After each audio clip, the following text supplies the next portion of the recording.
जरा सोचो कि एक ऐसा रूम जो आपकी सारी इच्छाएं पूरी कर सकता है। आप जो उससे मांगोगे वो आपको मिल जाएगा। आज की ये कहानी ऐसे ही कॉन्सेप्ट पर आधारित है। तो इस कहानी की शुरुआत में हमें मैट और केट नाम के एक कपल को दिखाया जाता है जो हाल ही में न्यूयॉर्क शिफ्ट हुए थे और उन्होंने यहाँ एक घर खरीदा था जो कि बहुत सुनसान इलाके में था। पर क्योंकि ये घर काफी सस्ता और बड़ा था तो उन्होंने इस घर को खरीद लिया था। अब ये दोनों इस घर में शिफ्ट होते हैं और पूरे घर की सफाई करने लगते हैं। जहाँ सफाई करते वक्त मैट को यहाँ दीवार पर एक सीक्रेट रूम मिलता है जो कि लॉक था। तब मैट को उसके दरवाजे पर एक चाबी का सिंबल दिखाई देता है जिससे उसे याद आता कि उसी सिंबल वाले चाबी को तो उसने बाहर कूड़ा समझकर फेंक दिया था। तो वो अब बाहर से उस चाबी को लाता है और केट के साथ उस दरवाजे को खोल देता है जहाँ की अंधेरे के सिवा कुछ भी नहीं था। और जैसे ही वो दरवाजा खुलता है तो इस घर की सारी लाइटें भी ब्लिंक करने लगती हैं जो देखकर केट और मैट को कुछ समझ नहीं आता। इसलिए वो अगले दिन लाइट ठीक करने के लिए इलेक्ट्रीशियन को बुलाते हैं।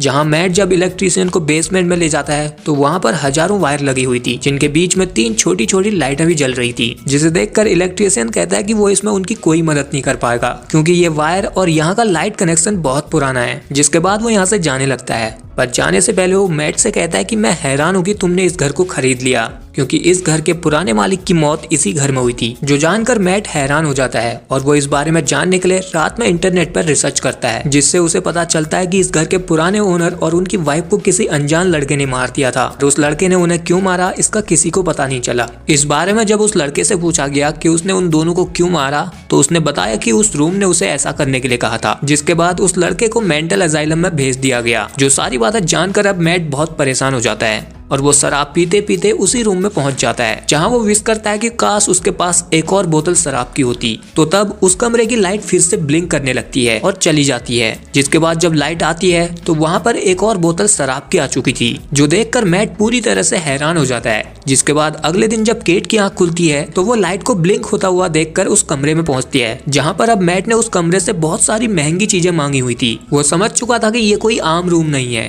ये एक ऐसा रूम है जिससे जो मांगोगे वो आपको मिल जाएगा। और फिर केट यहाँ पर आती है तो वो केट को सारी बातें समझाने की कोशिश करता है पर पहले केट इस बात पर विश्वास नहीं करती। तो तब मैट उसे कहता है कि तुम जो चाहो वो मांग सकती हो। इस पर केट कहती है कि अगर ऐसा है तो मुझे एक जॉब चाहिए। तब मैट उसे कहता है कि कोई ऐसी चीज मांगो जो हकीकत में हो। तो तब केट यहाँ कहती है कि मुझे बहुत सारे पैसे चाहिए। और तभी यहाँ पर लाइट फिर से ब्लिंक करती है और उन्हें इस रूम में बहुत सारे पैसे मिल जाते हैं जिसे देखने के बाद केट को भी अब इस बात पर यकीन हो जाता है। इसके बाद से अब ये दोनों उस रूम से हर वो चीज मांगना शुरू कर देते हैं जो भी इन्हें चाहिए थी। वो इस रूम से महंगी ज्वेलरी, महंगी पेंटिंग और शराबें लेने लगे थे और पैसों का तो इन्होंने एक रूम ही भर दिया था। इसी तरह अब ये लोग हर रोज पार्टी और ऐसे ही मजे किया करते थे। पर धीरे धीरे केट का अभी सबसे मन भरने लगा था क्योंकि उनके पास हर वो चीजें थी जिसकी वो चाह रखते थे। कमी थी तो उनके पास एक बच्चे की। इसलिए केट के पास सब कुछ होने के बाद भी कुछ न कुछ अधूरा लगता था। केट का इससे पहले 2 बार मिसकैरेज हो चुका था, यानी कि 2 बार उसके बच्चे उसके पेट में ही मर चुके थे।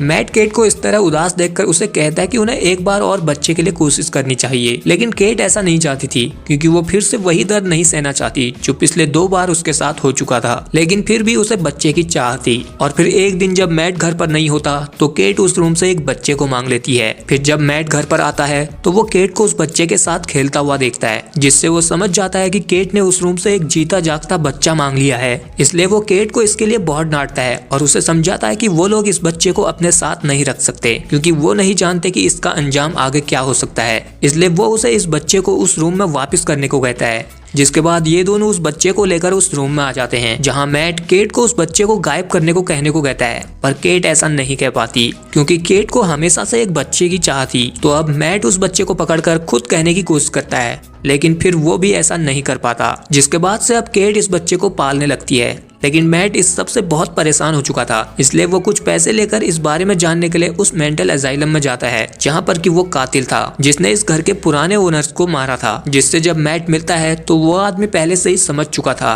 कि मैट उस घर में रह रहा है और उसे ये भी पता था कि वो रूम सारी इच्छाएं पूरी कर सकता है। इसलिए वो मैट से कहता है कि पर जब सारी इच्छाएं पूरी हो जाती हैं तो इंसान का दुश्मन खुद इंसान हो जाता है। इसलिए वो मैट को जल्द से जल्द उस घर को छोड़ने की सलाह देता है, नहीं तो वो भी मारा जाएगा। जिसके बाद जब मैट यहाँ से जा रहा होता है तो वो रास्ते में अपनी गाड़ी में पेट्रोल भरवाता है, पर जब वो अपने पैसे निकालने के लिए जेब पर हाथ डालता है तो उसके सारे पैसे धूल बन चुके थे, जो देखकर अब मैट जल्दी से घर आता है और उन पैसों को बाहर फेंक कर देखता है, जहाँ बाहर फेंकते ही वो सारे पैसे धूल बनकर उड़ जाते हैं। तब मैट दोबारा से ये कंफर्म करने के लिए एक पेंटिंग को अपने घर की दहलीज पर रखता है, जो कि आधी धूल बन जाती है, जिससे उसे समझ आता है कि वो इस रूम से कोई भी मांगी हुई चीज को इस घर से बाहर नहीं ले जा सकते। अगर बाहर ले गए तो उनका अस्तित्व मिट जाएगा, जिस बात से मैट बहुत परेशान हो जाता है। इसलिए वो अब ये जानने के लिए कि ये रूम सारी इच्छाएं पूरी कैसे करता है, इस रूम की दीवारों को तोड़कर देखने की कोशिश करता है, जहाँ दीवार तोड़कर उसे पता चलता है कि यहाँ पर तो वायर ही वायर हैं और ये वायर वैसी ही थी जैसे उसके बेसमेंट पर थी, और ये वायर यहीं पर नहीं बल्कि इस घर के सभी दीवारों के पीछे लगी हुई थी, जो जानकर मैट बहुत परेशान और हैरान हो जाता है। उसे कुछ समझ नहीं आ रहा था कि ये सब क्या है, और वहाँ उसकी वाइफ केट उस बच्चे के साथ खेल रही होती है और फिर वो उसे घर से बाहर ले जाने लगती है। तो तब मैट उसे बाहर जाने से रोकता है, क्योंकि वो बच्चा घर से बाहर जाएगा तो मारा जाएगा। पर ये बात वो केट को नहीं बताता और केट उसकी बात को इग्नोर करके उस बच्चे को लेकर घर से बाहर चली जाती है, जहाँ घर से बाहर आते ही वो बच्चा जोर जोर से रोने लगता है और उसकी स्किन जलने लगती है, जो देखकर अब केट घबरा जाती है और वो चिल्लाने लगती है। तो तब मैट उसकी आवाज सुनता है और उससे रहा नहीं जाता, जिसके बाद वो केट के पास आता है और उस बच्चे को पकड़कर जल्दी से घर के अंदर ले आता है। लेकिन यहाँ अब वो बच्चा एक 8 साल के बच्चे में बदल चुका था, जिसका मतलब था कि अगर इस रूम से मांगी गई कोई चीज घर से बाहर गई तो वो पल भर में ही धूल बन जाएगी, और अगर रूम से मांगी गई कोई जिंदा चीज घर से बाहर गई तो पल पल में ही उसकी उम्र बढ़ने लगेगी और पल पल में ही वो बूढ़ा होकर राख बन जाएगा। लेकिन इस सब के बाद भी केट उस बच्चे को अपने असली बच्चे की तरह प्यार करने लग जाती है। वो उस बच्चे का सेन नाम रखती है और उसे घर में ही सारी चीजें सिखाने की कोशिश करती है। सेन, जो कि एक नॉर्मल बच्चे की तरह था, वो अक्सर बाहर की तरफ देखता और सोचता कि बाहर की दुनिया कैसी होगी, क्योंकि केट कभी भी उसे घर से बाहर जाने नहीं देती थी। वो हमेशा उसे ये कहकर रखती थी कि बाहर जर्म्स हैं, अगर वो बाहर गया तो वो बीमार हो जाएगा, और वो हमेशा ही सेन के साथ होती है क्योंकि उसे डर होता है कि कहीं सेन घर से बाहर न चला जाए। लेकिन इस वजह से अब मैट और केट के बीच भी दूरियां बढ़ने लगी थी। मैट अभी भी उस बच्चे को एक्सेप्ट नहीं कर रहा था, इसलिए वो केट से अलग दूसरे रूम में रहने लगा था और उधर केट और सेन एक अलग रूम में रहते थे। अब एक रात सेन को नींद नहीं आ रही होती है, तो वो अपने घर के बेसमेंट में चला जाता है, जहां उसे वो सारी वायर और उनके बीच जलती हुई 3 लाइटें दिखती हैं, जो कि उस विशिंग रूम से कनेक्ट थी, जिसे देखकर वो अब सब कुछ समझ चुका था और फिर वो उस विशिंग रूम में चला जाता है। जिसके बाद अगले दिन जब केट और मैट की आंख खुलती है तो उन्हें वहाँ सेन नहीं दिखाई देता। तो तब वो दोनों उस विशिंग रूम की तरफ जाते हैं, जहां अब उस रूम के बाहर एक दूसरी दुनिया बन चुकी थी और वहां सेन स्नो में खेल रहा होता है। दरअसल सेन ने उस रूम से ये विश मांगी थी, इसलिए ये सब हुआ था। केट जब यहाँ सेन को खेलते हुए देखती है तो वो भी उसके साथ खेलने लगती है, लेकिन मैट को ये सब अच्छा नहीं लगता। वो सेन को खींचकर दोबारा से घर में लाता है और उसे बहुत डांटता है, जो बात केट को अच्छी नहीं लगती। तो तब इन दोनों के बीच बहस होनी शुरू हो जाती है और तभी इधर उस मेंटल असाइलम से जॉन डो का कॉल आता है, जिसने कि इस घर में रहने वाले लोगों को मारा था, जो अब मैट को बताता है कि दरअसल जो इस घर में पहले रहते थे उन्होंने भी इस रूम से एक बच्चे की विश मांगी थी, जो कि वो खुद है, जिस वजह से वो कभी भी उस घर से बाहर नहीं जा सकता था।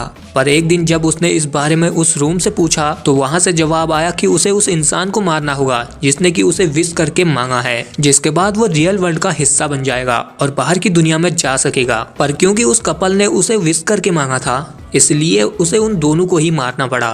और अब वो मैट से पूछता है कि तुम क्या करोगे, अपने बच्चे को बचाने के लिए केट को मारोगे या फिर केट को बचाने के लिए अपने बच्चे को, क्योंकि केट ने ही उस बच्चे को विश करके मांगा था। अब ये सारी बातें दूसरे फोन से केट भी सुन रही होती है और उसे ये सब जानकर बहुत दुख होता है और वो गुस्से में घर से गाड़ी लेकर कहीं चली जाती है। लेकिन रात होने पर जब केट वापस नहीं आती तो सेन मैट से पूछता है कि उसकी मॉम कहाँ पर है। मैट उसे बात करना नहीं चाहता था, लेकिन सेन बार बार उससे पूछता है। तो तब मैट उसे गुस्से में सच बता देता है कि तुम्हें हमने उस रूम से विश करके मांगा है और हम तुम्हें बाहर इसलिए नहीं जाने देते क्योंकि अगर तुम बाहर गए तो हर पल के साथ तुम्हारी उम्र बढ़ेगी और फिर बूढ़े होकर वहीं पर मारे जाओगे।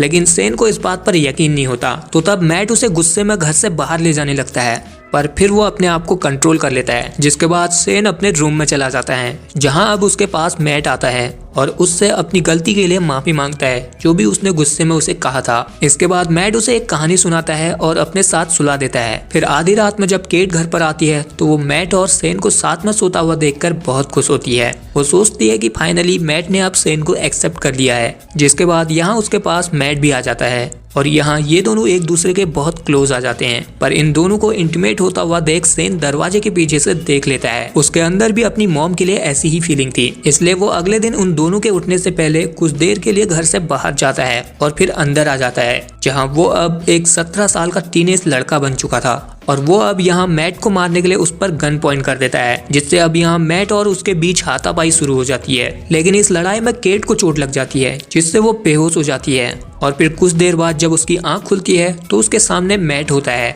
जिससे जब वो सेन के बारे में पूछती है तो मैट उसे बताता है कि उन दोनों की लड़ाई में सेन को गोली लग गई, जिसके बाद वो सेन को घर से बाहर ले गया और वो धूल बनकर गायब हो गया। अब इस इंसिडेंट के बाद केट मेंटली बहुत डिस्टर्ब हो चुकी थी, इसलिए वो अब इस घर को जल्द से जल्द छोड़ना चाहती थी। लेकिन मैट अब इसी घर में रहना चाहता था। वो कहता है कि उनके पास कोई जॉब नहीं है और ये घर उन्हें सब कुछ दे रहा है जिसकी वो चाह रखते हैं, इसलिए उन्हें यहीं रुकना चाहिए। जिस बात से केट को उस पर थोड़ा शक होने लगता है, क्योंकि मैट का बिहेवियर भी बहुत बदल चुका था और वो अब यहाँ केट के साथ जबरदस्ती करने की कोशिश करता है। और फिर केट जब उसे धक्का देती है तो वो उसे मॉम कहकर बुलाता है, जिससे अब केट समझ जाती है कि ये मैट नहीं बल्कि सेन है, जिसने कि उस रूम से विश मांगकर अपनी शक्ल मैट जैसी बना ली है। जो जानकर वो अब यहाँ से भागने की कोशिश करती है। वहीं दूसरी तरफ हम असली मैट को देखते हैं, जिसकी जब आंख खुलती है तो उसे इस घर में कोई भी नहीं मिलता और वो विशिंग रूम भी अंदर से लॉक था। जो देखकर अब मैट उस विशिंग रूम के दीवार को तोड़ने लगता है,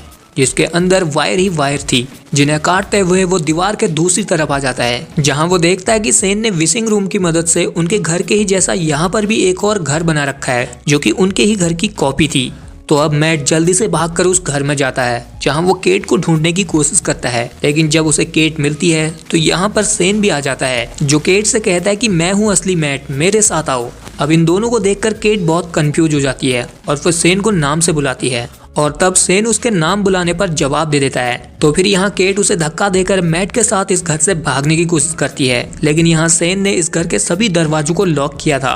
पर फिर मैट और केट दोनों सेन को चकमा देकर इस घर से बाहर आ जाते हैं और फिर यहाँ से भागकर उस विशिंग रूम से अपने असली घर में आ जाते हैं, जहाँ अभी भी सेन उनका पीछा कर रहा होता है। और तब इधर मैट उस घर का दरवाजा खोलकर उसे आने के लिए कहता है और सेन गुस्से में मैट को मारने के लिए भागता है। तो तब मैट उसे पकड़कर घर से बाहर खींच लाता है और तभी केट उस घर के दरवाजे को भी लॉक कर देती है ताकि वो दोबारा अंदर ना आ सके। और वहाँ अब घर से बाहर आते ही सेन का शरीर जलने लगता है और उसकी उम्र बढ़ने लगती है, जिससे वो पल भर में ही बूढ़ा होकर राख में बदल जाता है, यानी कि वो मारा जाता है। अब इस इंसिडेंट के बाद मैट और केट भी इस घर को छोड़ देते हैं, जहां आखिर में हम इन दोनों को एक होटल में देखते हैं और अब केट भी प्रेग्नेंट हो चुकी है और यहीं पर ये कहानी एंड हो जाती है। सो गाइस, आई होप कि आपको ये वीडियो पसंद आया होगा। अगर आया तो इस वीडियो को लाइक शेयर के साथ चैनल को कर लीजिए सब्सक्राइब। बाकी मैं मिलता हूँ आपसे अगली वीडियो में, तब तक के लिए आप मेरे चैनल की और वीडियोस को भी एंजॉय कर सकते हैं।